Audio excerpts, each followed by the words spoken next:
योगीराम सूरत कुमार, योगीराम सूरत कुमार, योगीराम सूरत कुमार, जय गुरुराया। ओम अण्णामलै वासाय विद्महे वैकुण्ठ रूपाय धीमहि तन्नो योगी राम सूरत कुमार प्रचोदयात्।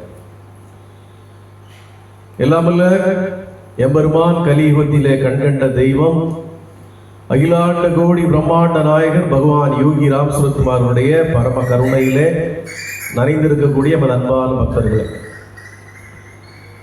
இந்த உலகத்திலே சிறந்த பெயர் எது தெரியுமா? அழகான பெயர், நல்ல பெயர் எது? நீங்க எல்லாரும் உங்க வீட்டுல பிள்ளைகளுக்கு வச்சிருக்க பேரை சொல்லுங்க. லதாளுக்கு பையனுக்கு என்ன பேரு? அனிருத். நந்திவர்மன். நந்திவர்மன். கண்ணன்.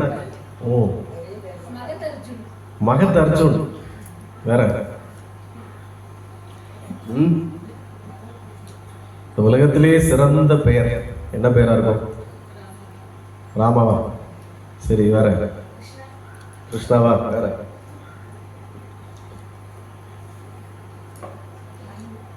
என்னமா? அன்புவா? ஆமா, அவ அதுக்கு தான் ஏங்கி அழைச்சிட்டு தெரியல. அவ நாராயணனா? சரி. சிவன். லதா தேசப்பணி தான் அவளுக்கு முதல் முக்கியம். ஆமா, தேசப்பணியை அவன் செய்வான், அது நல்லது. தேசப்பணி தான் முதல் முக்கியம். தேசப்பணி செய்து போக நேரம் இருந்தா அப்படியே தெய்வ பணிக்கு வருவான். இவன் கூட உள்ளவங்க நாளைக்கு வந்துருவல்ல, நாளைக்கு தான் அவளுக்கு ப்ரோக்ராம். அதான் பாக்குறேன். எஸ்ஏஆர் ஃபில் பண்ற வேலை இப்ப ஃபுல்லா குருந்தங்கோட்டில் இருக்கா, ராஜாமங்கலத்தில் உட்காந்துருக்கா. அவதான் பெரிய ஆளு. அதான் பகவான் கேட்டது, எனக்கு பதவி வேணும், எனக்கு பதவி வேணும் எனக்கு. அதான் நாம அவங்களே தான் இருக்காரு, அவங்களே மீண்டும் எனக்கு பதவி வேணும் சாமி, பதவி வேணும், பதவியை கொடுத்தாரு. அதனால தேசப்பணியை செய்யறா. முக்கியமா இந்த உலகத்திலே சிறந்த பெயர் எதுவாக இருக்கும் அப்படிங்கிறத பாப்பா. பொதுவா மகான்கள், அவதாரங்கள், இந்த மகான்களை பற்றி, அவதாரங்களை பற்றி கேட்க கேட்க, மகான்களை பற்றி, அவதாரங்களை பற்றி பேச பேச நம்முடைய பாவங்கள் எல்லாம் விலகுமா? மகான்களை பற்றி, அவதாரங்களை பற்றி பேசுவதால், மகான்களை பற்றி, அவதாரங்களை பற்றி கேட்பதால் நம்முடைய பாவங்கள் எல்லாம் விலகும். உண்மையிலே நான் சொல்றேன், இந்த பிறவியில நான் கிட்டத்தட்ட ஒரு 50-55 வருஷத்தை வீண் பண்ணிட்டேன். நான் சின்ன பையனா இருக்கிறதுலாம் ஒரு குறிப்பிட்ட சமூகத்துல இந்த சத்சங்கம்லாம் நடக்கும், ராமாயணம் பாராயணம் நடக்கும், மகாபாரத பாராயணம் நடக்கும். எல்லாம் போய் உட்கார்ந்து மாமா மாமி எல்லாம் போய் கேட்டுட்டே இருப்பாங்க. நாள் கணக்கில் நடக்கும். நம்ம ஊர்ல என்ன நடக்கும்? இன்று இரவு சரியாக 8 மணிக்கு நடிகர் திலகம் சிவாஜி கணேசன் நடித்த சிவகாமியின் செல்வன் என்ற திரைப்படம் எல்லோரும் கண்டு கழித்து செல்லுமாறு தாழ்மையுடன் கேட்டுக்கொள்ளும். இந்த சினிமா பார்க்க போறதுக்கு தாழ்மையுடன் கேட்டுக்கொள்கிறோம். இதான் நம்ம பார்த்துருக்கோம் சின்ன பிள்ளைங்க. ஆனா அவங்க எல்லாம் அந்த காலத்திலே சத்திரத்துல சாவடியில உட்கார்ந்து ராமாயண பாராயணம், மகாபாரத பாராயணம் எல்லாம் கேட்பாங்க, நல்லா கேட்பாங்க. அப்போ இப்ப தெரியுது ஏன் கேட்டாங்க அவங்க, ஏன் இந்த சமூகம் உலகத்திலே உயர்ந்திருக்கு, நாம ஏன் இன்னும் பாடாப்படுறோம், நம்மளால ஏன் ஒன்றும் சாதிக்க முடியல அப்படின்னு கேட்டா, வேதம் சொல்லுது, நீ மகான்களுடைய, அவதாரங்களுடைய, அவங்கள பற்றி பேசிக்கிட்டே இருக்கிறது பாவங்கள் விலகும், அவங்கள பத்தி பேசுறத கேட்டுக்கிட்டே இருக்கிறது பாவங்கள் விலகும் அப்படிங்கிற ஒரு கதை வருது. ஒரு பாராயணம் ஒருத்தர் பண்ணியிருக்காரு. உள்ள அந்த அரங்கத்துக்குள்ள நிறைய ஜனங்கள் உட்கார்ந்து கேட்குறாங்க. வெளியில ஒருத்தர் மாடு பேசிட்டு இருந்தானோ, அவன் சும்மா நேரம் போகாம உள்ள எல்லாத்தையும் கத்திட்டு கிடக்குறாங்கன்னு சும்மா அதை காது கொடுத்து கேட்டுட்டு இருந்தான். அவனுக்கு விருப்பம் இல்லை, அவனே மோட்சத்துக்கு போறதா பெரிய கதை. அப்போ மகான்களை பற்றி பேசுவதால், அவர்களை பற்றி பேசுவதை கேட்பதால் எவ்வளவு பெரிய புண்ணியம். அதனால தாங்க வந்த ஒரு சில சீனியர் பக்தர்கள் சொல்லுவாங்க, இந்த கேட்கறத முக்கியம், இந்த கேட்கறது ரொம்ப முக்கியம், நீங்க என்ன பேசுறீங்களோ அதை கேட்கறது ரொம்ப முக்கியம் அப்படின்ட்டு சிலர் உட்கார்ந்துருப்பாங்க. அப்போ இந்த மகான்களை பற்றி பேசுவது, மகான்களை பற்றி பேசுவதை கேட்பது, அவர்களை நினைப்பதுங்கிறது நம்முடைய பூர்வ ஜென்மங்களுடைய பாவங்கள் விலகும், கர்ம வினைகள் விலகும். அப்போ இவ பாவம் நம்ம பின்னாடி இருக்க பிள்ளைக்கு பேர் என்ன, விஜயா. அவருடைய வாழ்க்கையெல்லாம் கேட்டா அவ்வளவு பாவமா இருக்கு. காரணம், அவளுடைய சிறு வயது வாழ்க்கை எனக்கு தெரியும், இப்போ இருக்க வாழ்க்கையை நான் பார்க்குறேன். வாழ்க்கையில் எவ்வளவு துன்பம், எவ்வளவு துயரம். அப்போ இதெல்லாம் ஒரு வேளையில சிறு வயதிலே நம்ம ஊர்ல இதெல்லாம் கேட்டு நம்ம பழகிருந்தோம்னா, நம்முடைய கோயில்களில் இந்த மாதிரி சம்பவங்களை வச்சிருந்தாங்கன்னா நிச்சயமாக விஜயாவுடைய வாழ்க்கை கொஞ்சம் மாறி இருக்கும் இல்லையா? ஒரு விஜயா போனா இன்னொரு விஜயா வந்திருக்காங்க. அப்போ நம்முடைய வாழ்க்கை எப்படி மாறும் பார்த்தீங்களா? அப்போ சிறு வயதுல நம்முடைய கலாச்சாரத்துல நம்ம ஊர்களில் அதை வைக்க மறந்துட்டாங்க. இப்போ மட்டும் என்ன நடக்குது? கோயில பூட்டல, அது ஒண்ணுதான் நடக்குது. வேற திருவிழா கிடையாது, கோயில் கூட கிடையாது. கோயில்ல ஏதோ பூஜை நடக்குது, அவ்வளவுதான். திருவிழாவும் கிடையாது, ஒன்றும் கிடையாது. ஊருக்குள்ள சண்டை, ரெண்டு கோஷ்டிக்குள்ள. ஆனா அது எவ்வளவு பெரிய தவறு, எவ்வளவு பெரிய பாவம் அப்படிங்கிறது இன்னைக்கு நமக்கு தெரியுது. மகான்களை பற்றி பேசுவதாலே, மகான்களை பற்றி கேட்பதாலே அவ்வளவு ஒரு தவறு. ஒரு மகானை நம்ம இந்த ஜென்மத்துல தரிசிக்கணும்னா, ஒரு அவதாரத்தை நாம தரிசிக்கணும்னா அதுக்கு பூர்வ ஜென்ம பலன் இருக்கணும். எத்தனை ஜென்மத்துக்கு முன்னாடி அந்த பலனை நம்ம பெற்றிருக்கிறோமோ அந்த பலனை பெற்றால்தான் இந்த ஜென்மத்துல நம்ம ஒரு மகானை தரிசிக்க முடியும். நான் பல சத்சங்களை சொல்லிருக்கேன், நீங்க ஒரு இறை வழிபாடுகள் சாதாரணங்க. இப்ப நீ இன்னைக்கு யோகிராம் சரத்குமா நாம பிரச்சார கோயிலுக்கு சுப்புலட்சுமி வரலன்னா அவ ஏதோ ஒரு சிவ வழிபாடையோ, முருக வழிபாடையோ, விநாயகர் வழிபாடையோ சொல்லி கொடுப்பா. திருஞான சம்பந்தனும் நம்ம பேர் என்னமா மகதி. இந்த மகதிங்கிற பேரால் நான் ஒரு 25,000 ரூபாய் இழந்தேன். ஆமா, மகதிங்கிற பேர்ல நான் ஒரு காலத்துல ஒரு 25,000 ரூபாய் இழந்துட்டேன். அப்போ திருப்பி ஒரு மகதி வந்திருக்காங்க. தப்பா இல்ல, மகதின்னு ஒரு சிங்கர் இருக்கா, அப்ப தெரியுமா? என்ன பாட்டு அவளுக்கு ஃபேமஸ் பாட்டு? என்ன பாட்டு? சமீபத்துல இல்ல, முன்னாடி இந்த மகதிங்கிற ஒரு பாடகி ஒரு பாட்டு பாடினான். அந்த பாட்டுல நான் மயங்கிட்டேன். முதல் மழை எதை நினைத்ததே, அந்த பாட்டு. உடனே அந்த அம்மாவை கூட்டிட்டு எப்படி ஒரு கச்சேரி நடத்தினோம்னு சொல்லி ஒரு 25,000 ரூபாய் அட்வான்ஸ் தூக்கி கொடுத்துட்டேன். அந்த கச்சேரி நடத்த முடியல. அந்த 25,000 ரூபாய் பணம் பண்ண வரைக்கும் சேரல. வருஷம் 20 வருஷம் ஆச்சு. அந்த ஒரு பாட்டுல 25,000 ரூபாய் போச்சு. இப்போ மகதிங்கிற பேர். சரி, அப்போ இந்த மகான்களை தரிசிப்பதுங்கிறது பூர்வ ஜென்ம பலம். இந்த மகான்களை தரிசிப்பது, இப்போ இந்த யோகிராம் சரத்குமா நாம பிரச்சார கோயிலுக்கு நீ வந்திருக்கலன்னா நாம ஏதோ ஒரு தெய்வத்தை வழிபட்டுக்கிட்டு இருப்போம். இந்த மகான்களை தரிசிப்பதால் நமக்கு என்ன கிடைக்கும்னா, மகான்களை தரிசித்தால் மட்டுமே தெய்வ அனுகூலம் கிடைக்கும். மகான்களை, அவதார மூர்த்திகளை தரிசித்தால் மட்டுமே உங்களுக்கு தெய்வ அனுகூலம் கிடைக்கும். இல்லைன்னா கிடைக்காது. வேதம் இந்த மனித பிறவி எடுத்திருப்பது, மகான்களை தரிசிப்பது, இது எல்லாமே நம்முடைய பூர்வ ஜென்ம புண்ணியங்கிறது. இன்னொன்னு, நீ ஒரு குருவை சந்திப்பது, வாழ்க்கையில பூர்வ ஜென்ம பலன் இருந்தா மட்டும்தான் அந்த ஜென்மத்துல ஒரு குருவை நீ சந்திக்க முடியும்.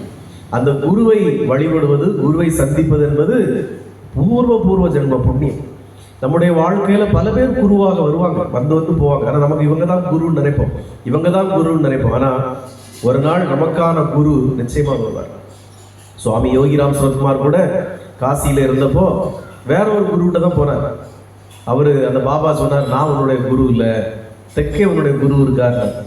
சுவாமி பாண்டிச்சேரி போனப்போவும் திருவண்ணாமலை வந்தப்போவும் இவர் தான் நம்ம குரு, இவர் தான் குருன்னா நினைச்சார். புரியுதா? ஆனா இவங்க எல்லாம் இல்ல, இன்னொரு குருவை சந்திச்ச முதல் சந்திப்புல அவர் நினைக்கிறாரு இவர் எல்லாம் ஒரு குருவா, வாய்ப்பே இல்லை. இவர் மகரகம் எல்லாம் உட்கார்ந்துருக்காரு, சாமியார் மாதிரியா இருக்காரு. இவர் அதுக்கு வாய்ப்பே இல்லை. இவர் அதுக்குள்ள ஆளுநருக்கு போயிட்டார். அதே போல இங்க இருக்க பலரும் இருக்காங்க, இவரெல்லாம் குருவா? ஐயோ ராமா, ஐயோ சாமி அப்படின்னு நினைக்கிறாங்க. ஆனா நம்முடைய குரு யார் என்பதை காலம் நிர்ணயிக்கும். அதே யோகிராம் சரத்குமார் திரும்ப ஒரு முறை அங்க வந்தபோது அப்போதான் அவர் தெரியுது, ஆகா இவர் தான் நம்முடைய குரு. பிறகு அந்த காதல் எப்படி இருக்குன்னா, குருவை கணப்பொழுதும் மறக்க முடியாது, பிரிய முடியாதா பகவானுக்கு. ஆனா அந்த குரு என்ன பண்றாரு? விரட்டுறாரு. குரு என்ன பண்றாரு? நீங்க இருக்க தகுதி இல்லாத போயா, சும்மா இங்க கட்டுக்கோப்பா இருக்கணும், பாட்டெல்லாம் பவ்யமா பாடணும், இங்க நீ சும்மா குதிக்கிற, ஆடுற, இதெல்லாம் இங்க இருக்கக்கூடாது, நீங்க வெளியே போ விரட்டுறாரு. சுவாமி என்ன செய்வாரா, இந்த குருநாதர் வட இந்தியாவுக்கு ஏதோ சத்சங்கம் போனா அவருக்கே தெரியாம அங்க போய் நிப்பா. இவர் பார்த்து மத்தவங்க இங்க நிக்கிறாங்க, அங்கே எப்படி வந்தான்? அப்போ சுவாமி சொல்வாராம், சுவாமி உங்களை தரிசிக்காம எனக்கு இருக்க முடியல, உங்க மேல அவ்வளவு காதல் எனக்கு, நீங்க எங்க போறாலும் அவங்க கூட வந்துருவேன் அப்படின்னு சொல்லி அந்த நம்முடைய சுவாமி யோகி ராம் சுரத்குமாருக்கும் அவருடைய குருநாதருக்கும் நடந்த திருவிளையாடலே பெரிய விளையாடு. அதே நீங்க நாள் முழுவதும் படிக்கலாம்.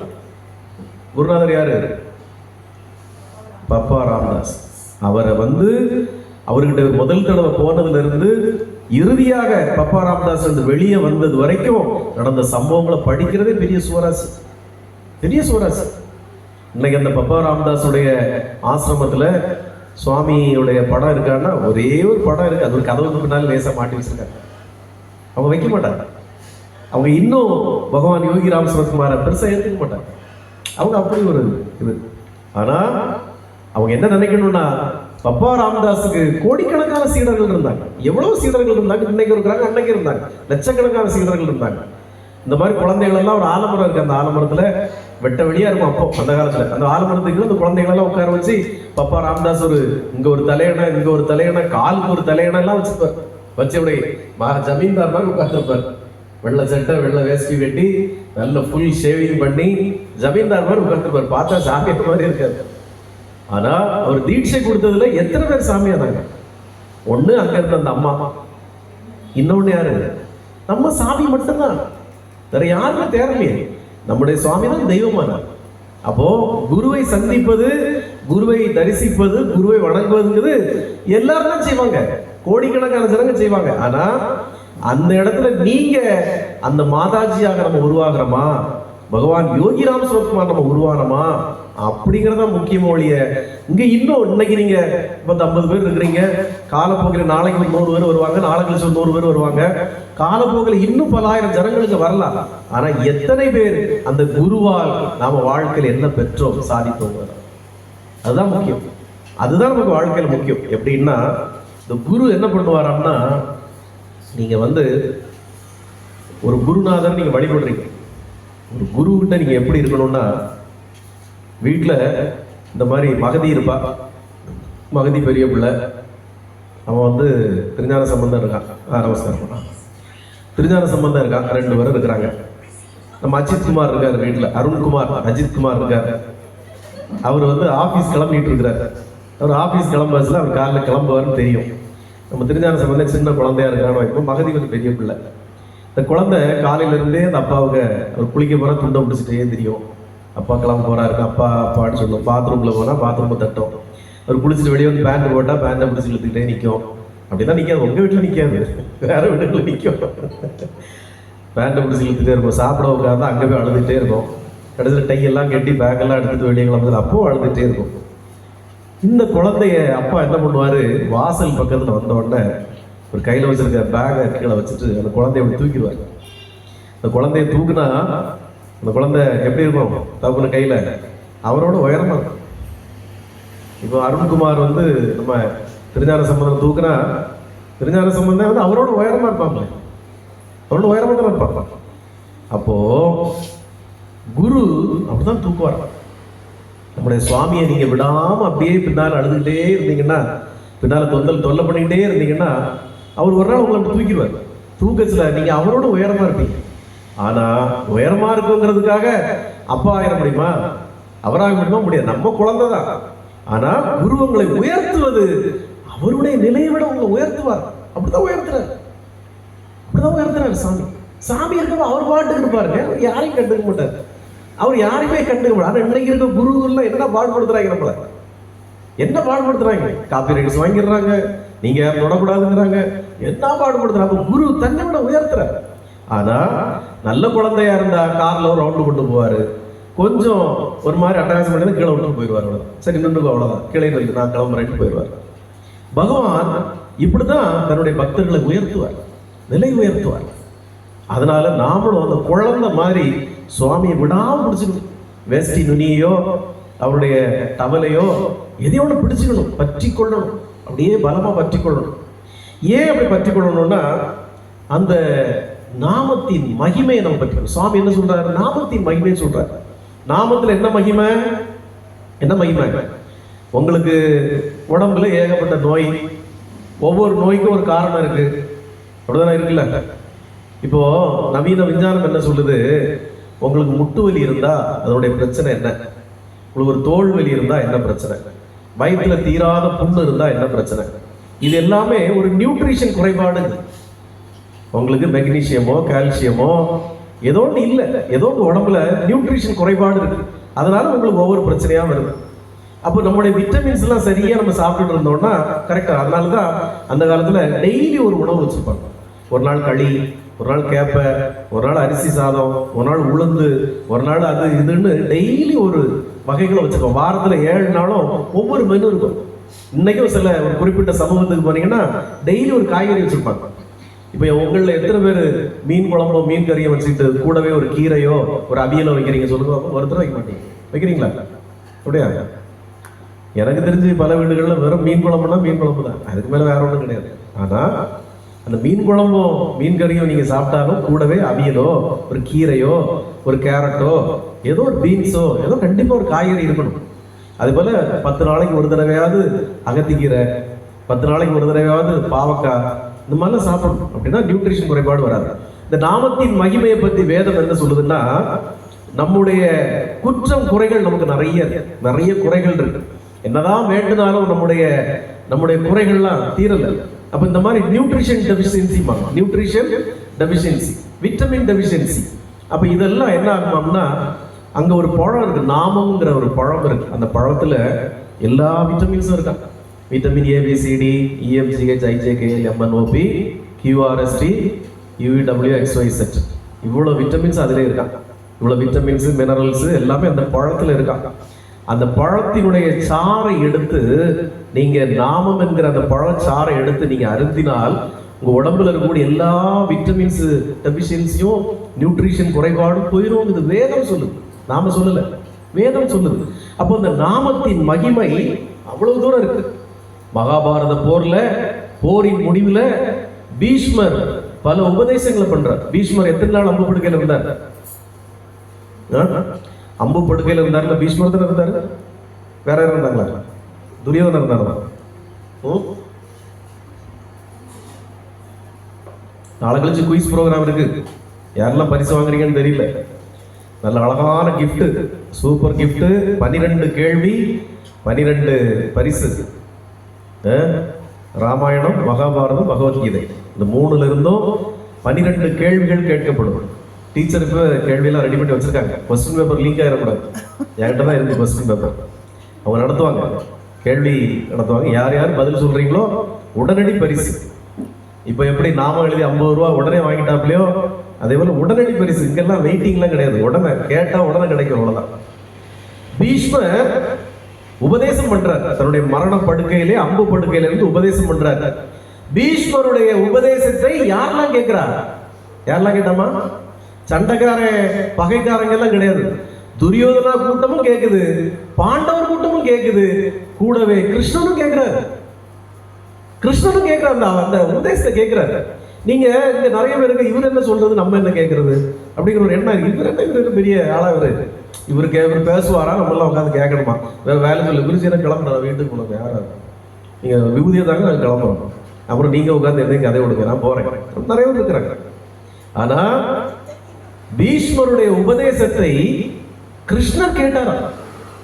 கிருஷ்ணர் சொன்னாரா, பீஷ்மர் என்னுடைய உபதேசம் முடிஞ்சது அப்படி சொன்ன உடனே கிருஷ்ணர் கேட்டாரா, இன்னும் ஏதாவது சொல்ல விரும்புகிறீர்களா?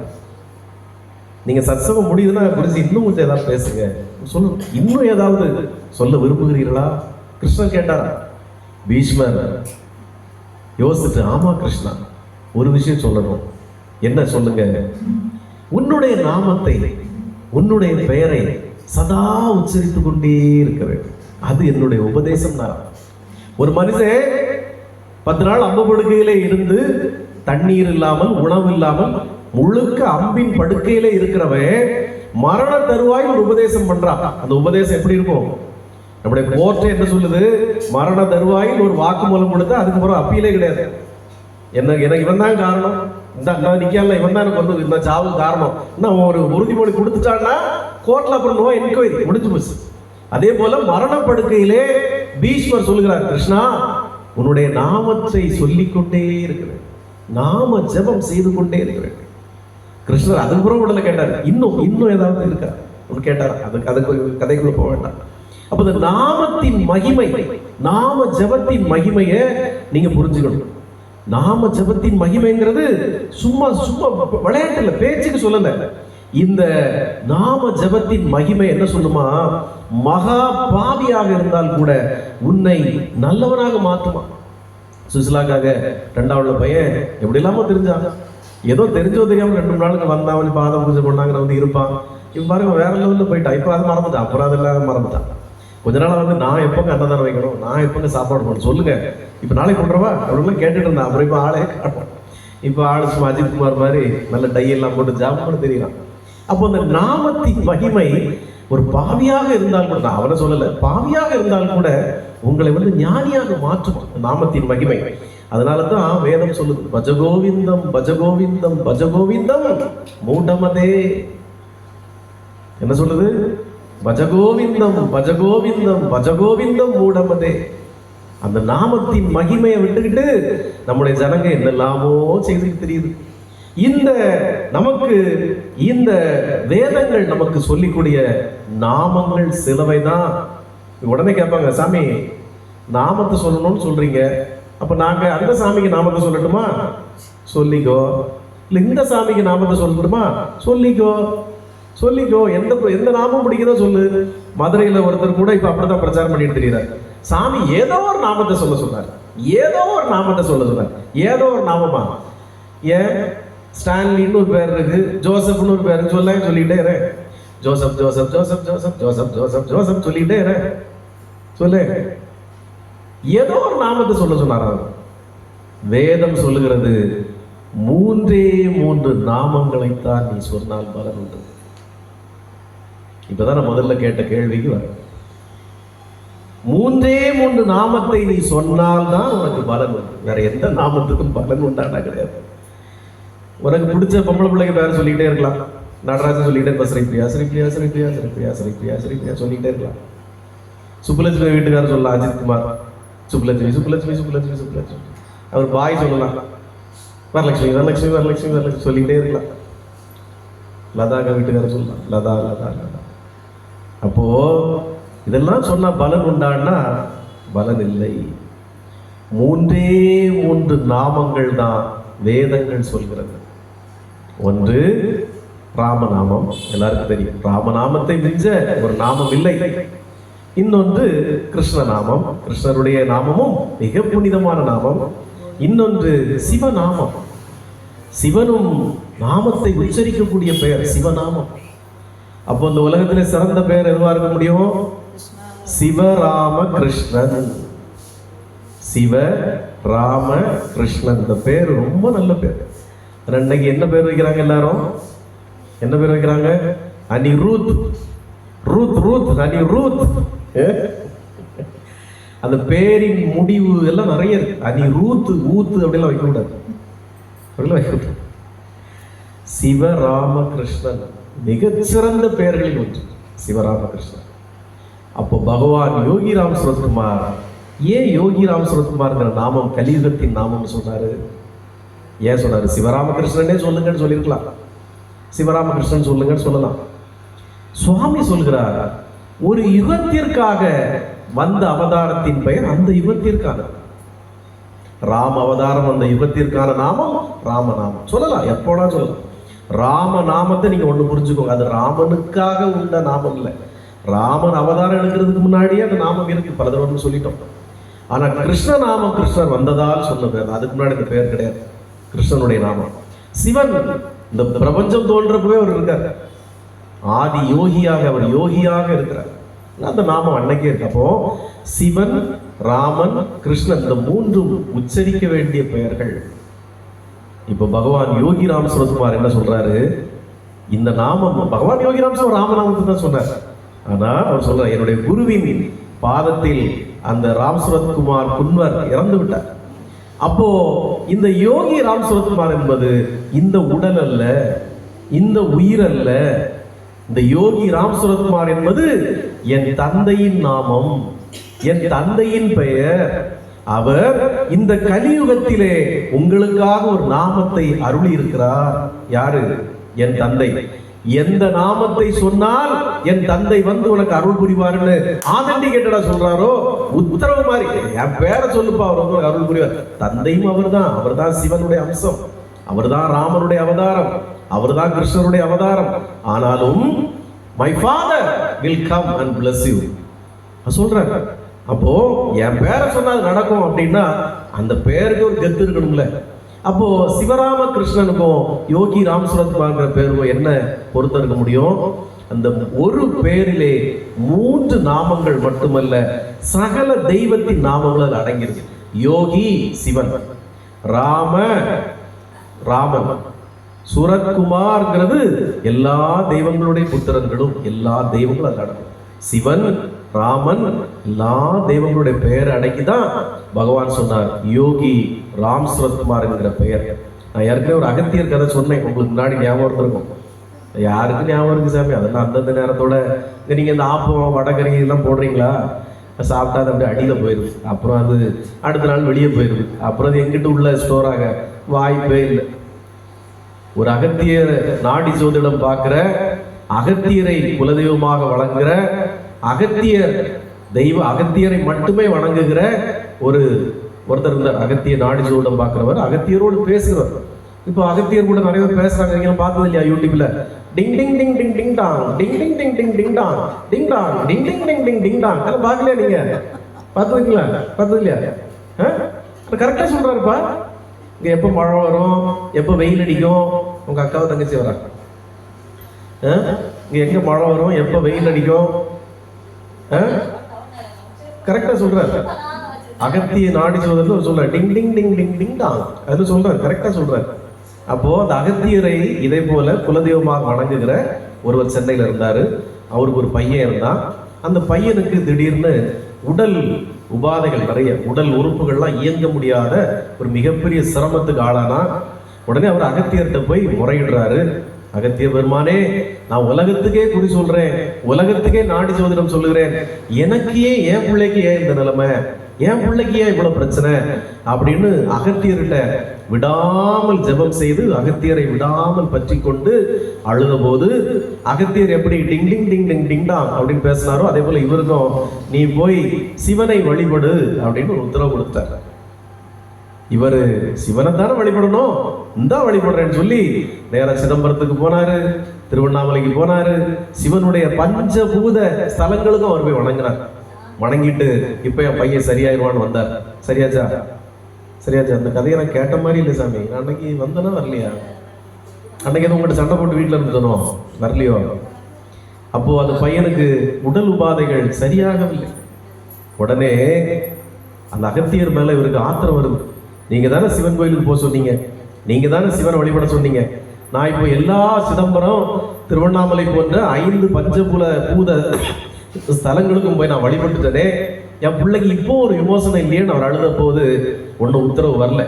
உடனே அகத்தியர் அருவி இருக்குல்ல, அகத்தியர் அருவி இருக்குல்ல பாபநாசம் பக்கத்துல, அந்த அருவி பக்கத்துல போய் விரதம் இருந்து இன்னைக்கு அகத்தியர்கிட்ட ஒரு உத்தரவு கிடைச்சே ஆகணும்னு வைராக்கியத்தோடு அந்த அகத்தியர் அருவி பக்கத்துல அந்த காட்டுக்குள்ள போய் தவம் இருக்கிறார். ஒரு நாள் அகத்தியர் இருந்து அவருக்கு ஒரு அசரீரி கேட்டது. ஏப்பா, உன்னை சிவனை வழிபட சொன்னனே போனியா?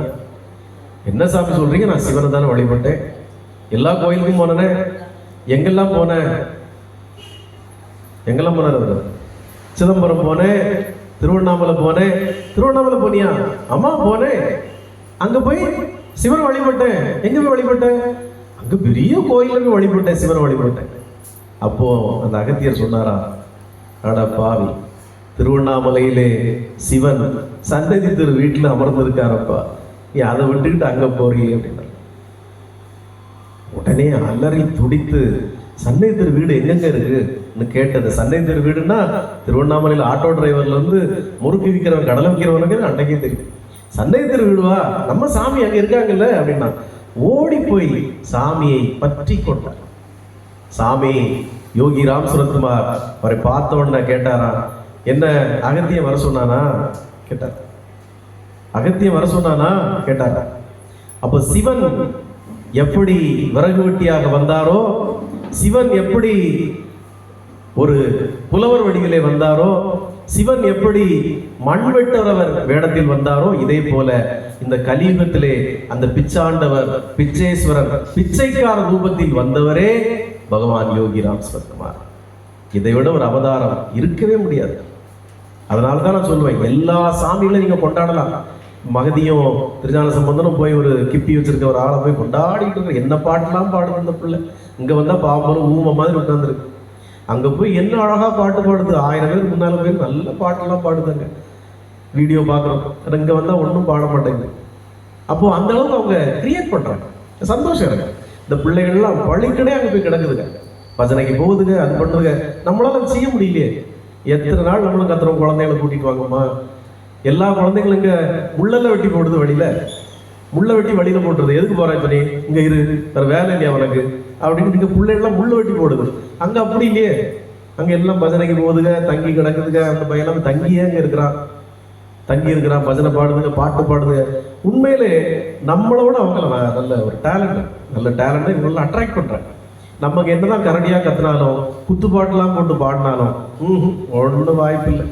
என் பிள்ளைகளுக்கு கவர்ச்சி அங்கதான். நானே கிப்பி வளர்க்கலான்னு முடிவு. கிப்பி நிறைய முடியெல்லாம் வச்சுட்டு கிப்பி வளர்த்து நானும் வளர்க்கலான்னு பார்த்தேன். இங்கேருந்து இங்கே வர ஒரு கவுனம் போட்டு நானும் இப்படி நடக்கலான்னு பார்த்தேன். எனக்கு இங்கேருந்து விபூதியெல்லாம் வராதுப்பா. எனக்கு விபூதியெல்லாம் கையிலேருந்து வராது, இல்லை வாயிலிருந்து லிங்கம்லாம் எனக்கு வராது, அதெல்லாம் வராது.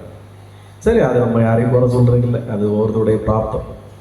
ஏன் நான் மற்ற சாமிகளை, சமகாலத்தில் வாழ்ந்த சாமிகளை பகவான் யோகிராம் சரத்குமார் சொன்னது போல நான் யாரையும் குற்றம் குறைய, நம்ம யாரையும் குற்றம் பேசுறது குறை பேசுறதுக்கோ இல்லை. ஆனால் அவர்களை விட பகவான் யோகிராம் சரத்குமார் ஏன் ஒரு அவதாரம் நான் சொல்றேன்னா, அவங்க எல்லாம் ஏற்கனவே இருந்த நாமத்தை தான் சொன்னாங்க.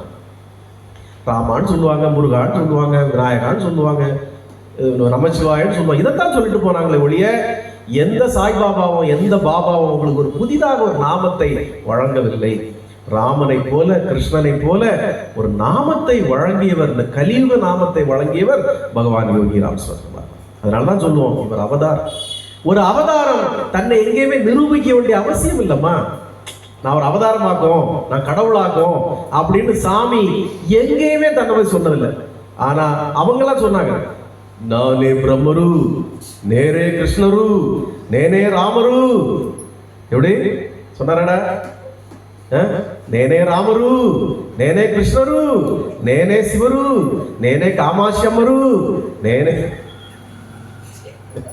அப்போ நீங்க ஒன்னே ஒன்று புரிஞ்சுக்கணும், மகாவிஷ்ணுடைய அவதாரங்கள்ல எந்த அவதாரமும் தன்னை தெய்வம் என்று சொல்லவே இல்லை, கிருஷ்ண அவதாரத்தை தவிர. எந்த அவதாரமும் நான் தெய்வமாகவும் நான் கடவுளாகவும் சொல்லவே இல்லை. எல்லாம் மனிதனாகவே அவதரித்து, மனிதனாகவே வாழ்ந்து, மனிதனாகவே போனாங்க. அதனாலதான் நம்ம ராமனை எல்லாம் பரசுராமரெல்லாம் கொண்டாடுறோம். கிருஷ்ணர் மட்டும்தான் தன்னுடைய தெய்வம்சத்தை பல இடங்கள்ல காட்டினார். தான் தெய்வம் என்பதை பல இடங்கள்ல காட்டின ஒரே அவதாரம் கிருஷ்ண அவதாரம். அதே போல கலியுகத்துல வந்த ராமன், எம்பெருமான் யோகி ராம் சரத்குமார் எங்கேயுமே தன்னை கடவுளே காட்டிக்கல. ஒரு சாக்க விரிச்சல படுத்துக்கிற ராமன் எங்கேயாவது தன்னை ப்ரூஃப் பண்ண ட்ரை பண்ணானா? இல்ல எந்த அவதாரமாவது நான் யாரு தெரியுமா காட்டினாங்களா? நரசிம்மர் கூட தெய்வமாக வெளிப்பட்டாரே ஒழிய நேரே ராமரு, நேரே கிருஷ்ணரு, நேரே நரசிம்மரு அவர் ஒரு இடம் சொல்லல. சொன்னார எங்கேயாவது? பிரகலாதன் கூப்பிட்ட உடனே அந்த தேவைக்கேற்ப மனித உடம்போடு மிருக தலையோடு தோன்றினாரே ஒழிய எங்கேயுமே வந்திருந்து என்டிஆர் மாதிரி வசனம் பேசல. நேரே ராமரு, நேரே கிருஷ்ணரு, என்னை வணங்குரு அப்படின்னு எங்கேயுமே சொல்லல. ஆனால் மகான்களுடைய சந்நிதியில் சாகித்யம் இருக்கு, சாங்கத்தியம் இருக்கும், அது எல்லாருமே இருக்கும். ஆனா பகவான் யோகி ராம் சரத்குமார் தன்னை எங்கேயுமே தெய்வம்னு காட்டிக்கிறார். ஆனா தெய்வங்கள் அருள்வதை விட மிக பிரமாண்டமான அருள்களை வழங்கினார் பகவான். ஒவ்வொருத்தருக்கும் அவ்வளவு பெரிய அற்புதங்களை வழங்கினார். அப்படி அற்புதங்களை வழங்கும் போது கூட பகவான் சொன்னார், நான் இந்த காரியங்களை செய்ய இங்க வரவில்லை, என் தந்தையின் பணியை செய்யவே இங்க வந்திருக்கிறேன். இதெல்லாம் சும்மா போனஸ் வச்சுக்கோ போ போ போ. கேன்சரா கியூடு போ, உனக்கு என்ன வயிற்றுல தொண்டையில அரிச்சுட்டே இருக்கா அப்போ உனக்கு கியூடு, உனக்கு என்ன உனக்கு பிரச்சனையா போ போ போ, எல்லாம் போயிட்டே இருக்கு. ஆனா இது என்னுடைய பணி அல்ல, என் தந்தையின் பணியை செய்யவே வந்திருக்கு. தந்தையின் பணி தந்தையின் பணிங்கிறது என்ன? இந்த அவதாரத்தின் நோக்கம். நான் எதுக்கு அவதாரமா வந்திருக்கேன்? அந்த வேலையை செய்துட்டு இருக்கிறேன். நான் எதுக்கு பிச்சைக்காரனா வந்தேன்? பல சத்சங்கத்துல பேசிட்டோம்.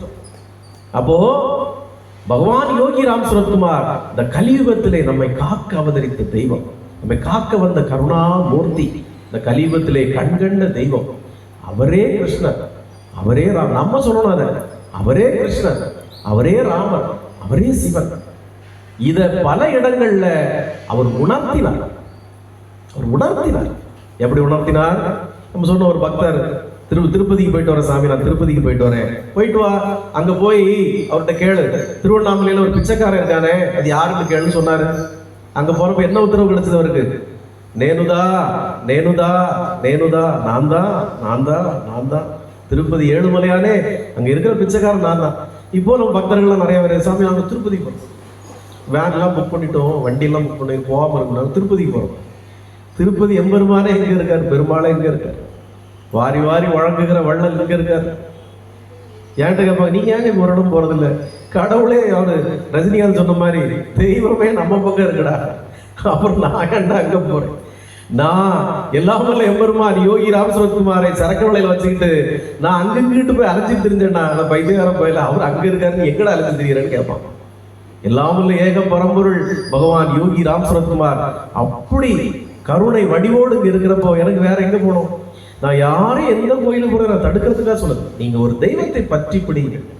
குருவருள் இல்லாமல் திருவருள் இல்லை. ஒரு குருவை பற்றி பிடிங்க. அந்த குருவருள் இருந்துட்டுனா நீங்க எந்த கோயிலுக்கு போனாலும் அப்படியே விலகு விலகு விலகு விலகு விலகு விலகுன்னு நேரம் பகவானுடைய கருணை உங்களுக்கு கிடைக்கும். இல்லைன்னா நீங்க 100 ரூபா 300 ரூபா டிக்கெட் எடுத்துக்கிட்டு கூட்டத்துல கிடக்க வேண்டியதான். கூட்டத்துல தான் கிடக்கணும்.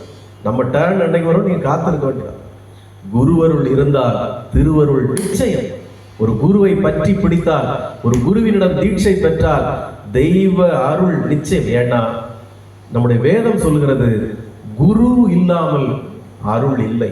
அதனாலதான் மாதா பிதா குரு அப்புறம் தான் தெய்வம்.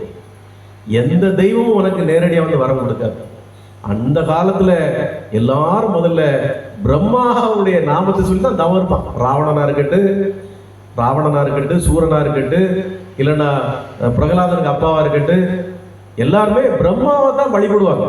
12 ஆண்டு காலம் 15 ஆண்டு காலம் தவம் முற்றி பிரம்மா ஒரு நாள் வருவார். வந்து என்னப்பான்னு கேட்பார். எனக்கு அந்த வரம் வேணும், இந்த வரம் வேணும், எனக்கு அந்த நாட்டை பிடிக்கணும், இந்த நாட்டை பிடிக்கணும், வைகுண்டத்தை பிடிக்கணும், எல்லாம் பிடிக்கணும்னு கேட்டோம். அப்போ அவர் சொல்லுவாரு, நீ சிவனை நினைத்து வழிபடு, சிவனை நினைத்து தவம் செய். அதுக்கப்புறம் தான் ஸ்டார்ட் பண்ணுவான், ஓம் நம சிவாயன்னு ஸ்டார்ட் பண்ணுவான். அது ஒரு 12 வருஷம் போகும். அதுக்கப்புறம் தான் சிவபெருமான் வருவார். எப்பவுமே நான் சொல்றதுதான், பகவான் யோகி ராம் சுரத்குமாரும் கேட்ட வரத்தை தந்துருவார். நீ என்ன கேட்கறது தந்துருவார். என்ன சிவபெருமான் அப்படி கேட்டதை கொடுத்துருவார். ஹிரண்யகசிபு கேட்டான் கொடுத்துருவார், ராவணன் கேட்டான் கொடுத்துருவார், சூரபத்மன் கேட்டான் கொடுத்துருவார். ஆனா அதை தக்க வைத்துக் கொள்வது எப்படி? அங்கதான் சூத்திரமே இருக்கு.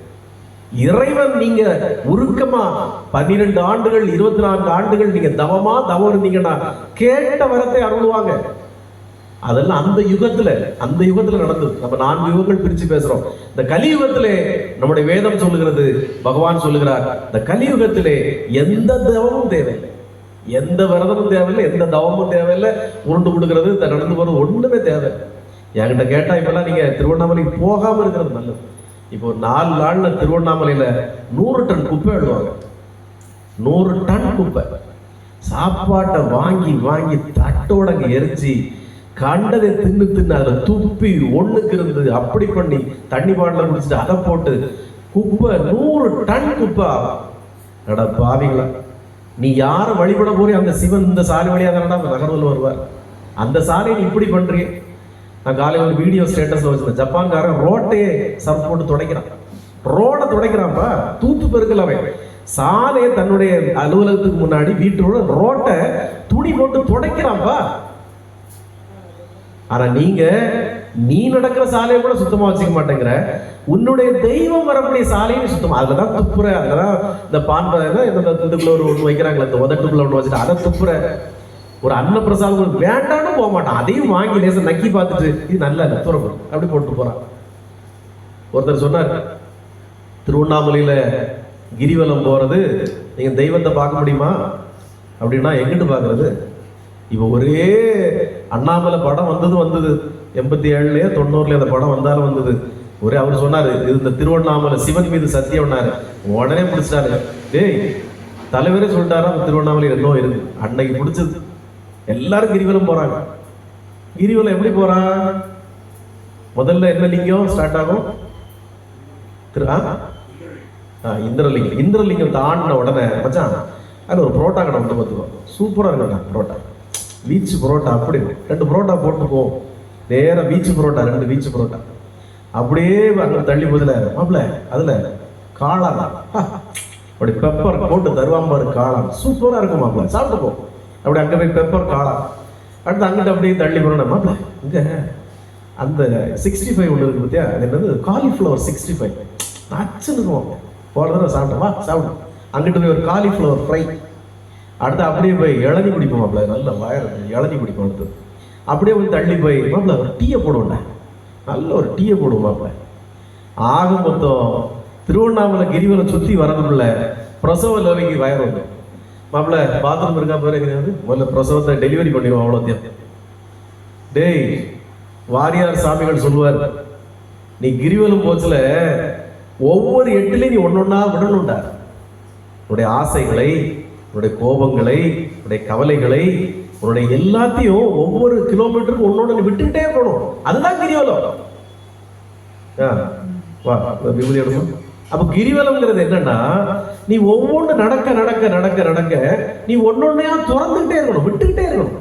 இங்க அப்படி இல்லை, ஒன்னொன்னா சேர்த்துக்கிட்டு இருக்கான். புரோட்டா கடையில் மிச்சு புரோட்டா, அங்கிட்டு கொத்து புரோட்டா, இங்கிட்டு போய் காளான் ஃப்ரை, அங்க போய் பெப்பர் ஃப்ரை. என்னது இது? இது கிரிவலமா? இது கிரிவலமா? நான் கேட்கிறேன். இது கிரிவலமே இல்லை, இது பாவத்தை சேர்க்கிற ஒரு காரியம். நீங்க நினைக்கிறீங்க நம்ம கிரிவலம் போயிட்டோம்னா எல்லாம் முடிஞ்சு போயிட்டோம், நம்ம கிரிவலம் போனோம்னா எல்லாம் சந்தோஷமா முடிஞ்சது. நிச்சயமாக இல்லை. அப்ப இப்படிப்பட்ட வழிபாடு நமக்கு தேவையா? தேவையில்லை. இதுக்கு பேசாம சாமிக்கு நாமத்தை சொல்லிட்டு ஒரு இடத்துல பேசாம உட்கார்ந்துடலாம். கலியுகத்திலே தர்மமே அதானே, நாமத்தை சொல்லுவது தானே. நாமத்தை விடாமல் ஜபியங்க, நாமத்தை யாரெல்லாம் சொல்லி பயன்பெற்றா? நாமத்தை விடாமல் ஜபித்து யாரெல்லாம் பயன்பெற்றா? எத்தனை சத்சங்கத்தை சொல்லிடுவோம். இதை எத்தனை சத்சங்கம் பண்ணாலும் ஒன்றும் பிரயோஜனம் இல்லை. எத்தனை பேர் நாமத்தையே சொல்லி மிகப்பெரிய பாக்கியத்தை பெற்றார்கள். முதல் எக்ஸாம்பிள் யாரு? நாரதர். அவர் எப்பவுமே நாராயணா நாராயணா நாராயணா நாராயணான்னு வாழ்நாள் முழுக்க நாராயண நாமத்தை சொன்னதால் பிரம்மாவே போனா வைகுண்டத்துல உள்ள அனுமதி கிடையாது. அந்த துவார பாலகர்கள் அனுமதி வாங்கி தான் உள்ள போக முடியும். நாரதர் மட்டும்தான் கதவை திறந்து உள்ள போலாம். மகாவிஷ்ணு தாயார் படுத்திருக்காரு, அவருக்கு உள்ள எப்பவுமே என்ட்ரி. ஏன்னா நாமத்தின் மகிமை. அடுத்து ஆஞ்சநேயர். ராமா ராமா ராமான்னு நாமத்தை சொல்லி ராமனை விட உயர்ந்த நிலையில் இருக்கிறார். எவ்வளவு பெரிய சாதனை சொல்லு.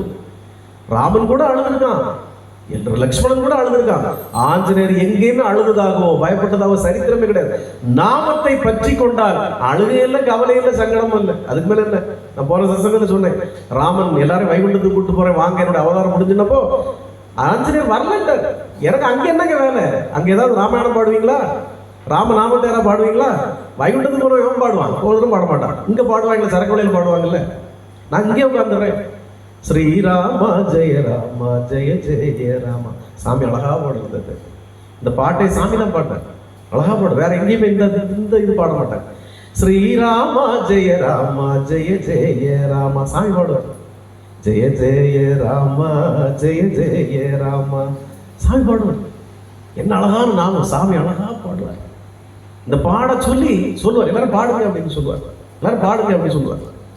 சாமியினுடைய மகோன்னதம் எவ்வளவு பெரிய விஷயம். நீ சொல்லு. இந்த நீ ஒண்ணுமே பண்ண வேண்டாம்ப்பா, சும்மா நான் எல்லாத்தையும் தரேன்னு சொன்னா எப்படி இருக்கும்? அதுதானே இந்த சாமி. நீ ஒண்ணும் பண்ண வேண்டாம், உருண்டு கொடுக்க வேண்டாம், விரதம் இருக்க வேண்டாம், நடைபயணம் போக வேண்டாம், காவடி தூக்க வேண்டாம், மொட்டை போட வேண்டாம், ஒண்ணும் செய்ய வேண்டாம். ஒரு இடத்துல உட்கார்ந்து இருந்து நாமத்தை சொல்லு. அடுத்து யாரு? பிரகலாதன். பிரகலாதன் நாமத்தே சொல்றான். ஹரி ஓம் நமோ நாராயண. நாமத்தை பிடிச்சு நின்றான். என்ன செய்ய முடிஞ்சது? கிரண்யகசிபுவால அந்த நாமத்தின் மகிமையால அவரே வந்துட்டார். நரசிம்மமூர்த்தியே வந்துட்டார். உலகமே அஞ்சிச்சு பயந்தது எல்லாம். பிரகலாதன் மட்டும் அப்படியே நின்னான். என்னுடைய ஹரி வந்திருக்காரு, என்னுடைய பிரபு வந்திருக்காரு. இன்னைக்கு இஸ்கான் டெம்பிள்ல போனீங்கன்னா கிருஷ்ணரை விட நரசிம்மர் தான் ஆராதிப்பாங்க. நரசிம்ம அவதாரம் எப்படிப்பட்ட அவதாரம், எப்படிப்பட்ட அவதாரம். ஒரு மகன் தந்தைக்கு மோட்சம் கொடுத்தவர் அவதார். பிரகலாதன் ஹிரண்யகசிபுக்கு மோட்சம் கொடுத்த அவதார். பகவான் கையாலே சாகிறதுங்கிறது எவ்வளவு பெரிய மோட்சம். இந்த மோட்சத்தை அப்படின்னா ஹிரண்யகசிபுக்கு பேசினா பேசிக்கிட்டே இருக்கலாம்ல. ஆனா நமக்கு போன சத்சங்கத்தில் பேசுறது, இந்த சத்சங்கத்தில் நமக்கு ஞாபகம் இல்லை. அப்புறம் இதை பேசி எதுக்கு? ஆனா இந்த சத்சங்கத்தை கேட்கறதுக்கு நாடு பூரா சில ஜனங்கள் தவிக்கும். எனக்கு ராத்திரியே 2-3 பேர் மெசேஜ் பண்ணுவாங்க, சாமி லிங்க் யூடியூப் லிங்க் அனுப்புங்க சாமி, இல்லை யூடியூப் லிங்க் அனுப்புங்க சாமி. அவங்களுக்காகவே நான் ராத்திரி 12 மணி 1 மணி 2 மணி நேரம் உட்கார்ந்து பண்ணிட்டு இருப்பேன். அதனால இந்த நாமத்தின் மகிமையை நீங்க எங்க போனாலும் உணர முடியாது. நான் திரும்பவும் சொல்றேன், இந்த யோகி ராம் சரத்மா நாம பிரச்சார கோயிலுக்கு நீங்க வரலாம், ஒன்றும் பிரச்சனை இல்லை. யாராவது சொல்லுவாங்க அங்க சரக்கவளையில அந்த இன்னாருக்கு மகன் ஒன்று வச்சிருக்கான், ரொம்ப நல்லா இருக்குன்னு சொல்லலாம், கேள்விப்பட்டு நீங்க வரலாம். ஆனா பலன் உண்டா கிடையாது. நீங்க அங்க கேள்விப்படுறது வேற, நான் சொல்றது நீங்க கேள்விப்படணும். நான் சொல்றது நீங்க கேட்டாதா அந்த பலாபலன் நிச்சயமாக கிடைக்கும். மரண தருவாயில் மரண பயத்தில் இருக்கிறவங்களுக்கு கூட சாமி எனக்கு நம்பிக்கை இருக்கு, பகவான் கூட இருக்கார், டோன்ட் வரி அப்படின்ற மாதிரி அவங்க நமக்கு தைரியம் சொல்ற அளவுக்கு இந்த நம்பிக்கை விதைக்கும். நிஜமாக கடைசியாக ஒரே ஒரு வார்த்தையை சொல்லி நான் முடித்துக் கொள்கிறேன். திரும்ப நான் சொல்றது ஒன்னே ஒன்றுதான். இந்த ஸ்ரீபிரியாவுக்காக, இந்த உஷாவுக்காக, இந்த சுப்புலட்சுமிக்காக, இங்க இருக்கிற பல பேரோட பேர் ஒவ்வொருத்தர் பேரை நான் சொல்ல வரேன். இந்த உடம்புக்காக நீங்கள் கடவுளை வழிபடாதீர்கள். இது நிலையற்றது, இது நிரந்தரமற்றது. நான் இன்னைக்கு நான்னா நாளைக்கு நீங்க, நாளை கழிச்சு அவங்க, நாளை கழிச்சு இவங்க, ஒவ்வொரு நாள் ஒவ்வொருத்தரும் போயிட்டே இருக்கும். நாம இறைவனிடம் வேண்டுவது, இறைவனோட வேண்டவே வேண்டாம், பகவான் பொறுத்தவரை ஒன்றும் வேண்டாம். யோகிராம் சிவகுமார் சொன்னாலே போதும், எல்லாமே அடங்கி போச்சு. அப்போ இந்த உடம்புக்காக, நம்முடைய தேவைக்காக ஒரு நாள் இறைவனை நீங்க கூப்பிடவே செய்யாதீங்க. எது நீ தந்தாலும் அது உன்னுடைய சித்தம், எதை நீ அருளினாலும் அது என்னுடைய பாக்கியம். இறைவா, எதை நீ தந்தால் நான் ஏற்றுக்கொள்வேன். எப்படி ஒவ்வொரு மகா புருஷர்களும் குந்தி தேவி உட்பட, இறைவா எனக்கு திரும்ப துன்பத்தை தா, மீண்டும் எனக்கு கவலையை தா, மீண்டும் எனக்கு கஷ்டத்தை தான்னு கேட்ட மாதிரி, ஏன் உனக்கு வேணும்னு கிருஷ்ணர் கேட்டப்போ அது இருந்தாதான் நான் ஒன்றை நினைச்சுக்கிட்டே இருப்பேன். ஒருவேளை எனக்கு மிகப்பெரிய சந்தோஷமும் வசதிகளும் வாய்ப்புகளும் வந்துட்டு உன்னை மறந்துடுவேனே பகவான். அப்படிதானே முக்கால்வாசி பேர் மறந்துட்டாங்க. கொஞ்சம் தன்னுடைய காரியங்கள் கழிஞ்சிட்டு அப்புறம் வர்றதில்லை, அவர் வீட்டில் உட்காந்து வேண்டியதான். அது வரைக்கும் ஓடி வருவாங்க. அப்புறம் எல்லாம் முடிஞ்சு போச்சு, இனி எதுக்கு அவங்க சரியில்லை, அவன் என்னை பார்த்து சொன்னா, இவன் என்னை பார்த்து குத்தி விடுன்னு சொன்னா நான் வரமாட்டாங்க, அப்படி உட்காந்துட வேண்டியதான். அது இல்லை பக்தி. இங்க இறைவனை பார்க்க வரீங்க, வேற யாரையும் பார்க்க வரல. இறைவனை பாருங்க, அவர் முன்னாடி வந்து உட்காருங்க. அன்னைக்கு ஒரு தம்பி வந்தாப்புல, சுசிலா அக்கா உட்காந்து கீழே உட்காந்துருந்தாங்க. அந்த தம்பி காலையில இருந்து மத்தியானம் வரைக்கும் பேசியிருக்கேன். அந்த தம்பி சொல்றான், எனக்கு ஏகப்பட்ட பிரச்சனை, ஏகப்பட்ட துன்பம், ஆனா முதல் தடவை நான் வந்திருக்கேன். நான் சொன்னேன், தம்பி உன்னுடைய துன்பங்கள் எல்லாம் அகல்றதுக்கு ஒரு பாக்கியம் இருக்கு, அதனால தான் பகவான் உனக்கு அழைச்சிருக்காரு. உன்னுடைய சித்தம் நல்லா இருக்கு, உன்னுடைய வருங்காலம் நல்லா இருக்கு, அதனால தான் பகவான் அழைச்சிருக்காரு அப்படின்னு. இன்னொரு தம்பி நாகர்கோயிலில் புகழ்பெற்ற ஒரு டாக்டரோட பையன், ரொம்ப நாள் நம்முடைய பக்தன் இருந்தான். ஒரு நாள் திடீர்னு வந்தப்போ புலம்பிட்டே இருந்தான், எனக்கு அப்படி பிரச்சனை, இப்படி பிரச்சனை, அது பிரச்சனைன்னு. ஒரு நாள் வந்துட்டு போனான், உடனே அங்கே போய் எனக்கு ஃபோன் பண்ணுறான், நான் ஒரு நாள் தான் வந்துட்டு போனேன், எனக்கு நிறைய பிரச்சனைகள் தீர்ந்த மாதிரி இருக்கு, சந்தோஷமா இருக்கு. அப்புறம் சொல்லாம கொள்ளாம திடீர்னு அடுத்தது ஒரு நாள் வந்தான், அவன் சென்னையிலேருந்து வரான், அடுத்த ஒரு நாள் வந்தான். வந்துட்டு போயிட்டு ஒரு 4 நாளைக்கு எனக்கு ஃபோன் பண்ணி, எனக்கு எப்படி சொல்றதுன்னே தெரியல சுவாமி, நாங்கள் வந்த பிறகு என் வாழ்க்கையில் நிறைய மாற்றம், வேலையை விட்டு தூக்குற நிலைமை. இங்கிருந்து எங்க டிரான்ஸ்ஃபர் அடிக்கிறான், புனேக்கு அடிக்கிறான். சென்னையில் வேலை பார்த்துட்டு பையனா புனேக்கு டிரான்ஸ்ஃபர் பண்றான், வேலையை விட்டு போட்டோன்னு டிரான்ஸ்ஃபர் அடிக்கிறான், அங்கே டிரான்ஸ்ஃபர் பண்றான்.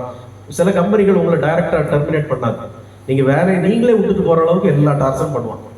அப்படி இந்த பையனை பூனேக்கு அங்கெல்லாம் பண்ணமா, நான் வேலை போயிடும். நான் அப்போ ஒவ்வொரு நாளும் சொல்றேன், டோன்ட் வரி, கவலைப்படாத, பகவானை மட்டும் பற்றி பிடிச்சுக்கோ, ஏதோ உனக்கு ஒரு நன்மை நடக்க போகுது, இதுலெல்லாம் மனம் தளர்ந்துடாத, என்ன சோதனை வந்தாலும் பகவானை பற்றி பிடிச்சு நெல்லு அப்படிமே. அப்புறம் நம்பிக்கை இல்லை, என்னங்க நமக்கு உயிர் போற கண்டிஷன்ல இருக்கிறோம், இவர் பற்றி பிடிச்சிக்க ஒன்றும் நடக்காதுன்னு சொல்றாரு. இது எங்க, ஹவு இட் இஸ் பாசிபிள், இது எப்படி நான் இதை எப்படி நம்புறது அப்படின்னு அவருக்கு இருந்தது. நான் ஒவ்வொரு தடவை எனக்கு மெசேஜ் போடுவான், பற்றி பிடிச்சிக்க அவர் கண்டிப்பாக கைவிட மாட்டார். கிட்டத்தட்ட 1.5 ஆண்டுகள் 2 ஆண்டுகள் அந்த பையனுக்கு சோதனை. அங்க போனா நான் ஒவ்வொரு வேலையை ரிசைன் பண்ணிடணுமான்னு கேட்பான். நோ, எங்க போ, இப்ப என்ன பிரச்சனை, புது பொண்டாட்டியா வீட்டுல இருக்கா, போய ஒரு 6 மாசம் இரு, இப்ப என்ன கெட்டு போச்சு, முடிஞ்சா அப்புறம் வீடை வாடகை கொண்டாட்டி வேணா கூட கூட்டிட்டு போய் என்ன வந்தது என்ன தைரியமா இருந்தா 4 நாளைக்கு முன்னால எனக்கு ஃபோன் பண்ணியேன்னா, சுவாமி நான் கடைசியா வந்துட்டு போனப்போ இப்போ எனக்கு இந்த வருஷத்தோட ப்ரொபோசல் போட்டாங்க. அந்த ப்ரொபோசல் என்னமா இன்க்ரிமெண்ட்டுக்கு அப்ரைசல் போட்டாங்க. ரொம்ப திருப்தி அந்த அப்ரைசல் முடிஞ்சது. கொஞ்சம் மலையாளிகள்லாம் இருந்து என்னை தூக்குறதுக்கு பார்த்தாங்க. இன்னைக்கு என்னோட அப்ரைசல் ரொம்ப சந்தோஷமா நிறைவா முடிஞ்சது. நீங்க அன்னைக்கு சொன்னப்பெல்லாம் நான் நம்பலை, ஆனால் இன்னைக்கு எனக்கு ரொம்ப நம்பிக்கை இருக்கு அப்படின்னா. அப்போ நம்ம சொல்லப்போ உங்களுக்கு அது புரியாது. அந்த நம்பிக்கை பலமாக இருக்கும்போது நிச்சயமாக ஒரு நாள் சுவாமி உங்களை அப்படியே தூக்குவார் மேல.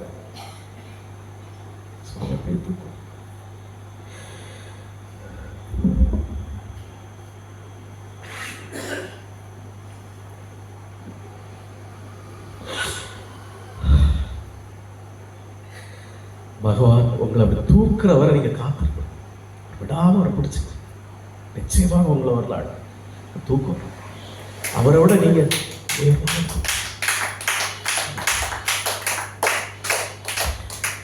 योगी राम सुरतकुमार, योगी राम सुरतकुमार, योगी राम सुरतकुमार, जय गुरुदाय। ओम अण्णामलै वासाय विद्महे वैकुंठ रूपाय धीमहि तन्नो योगी राम सुरतकुमार प्रचोदयात्।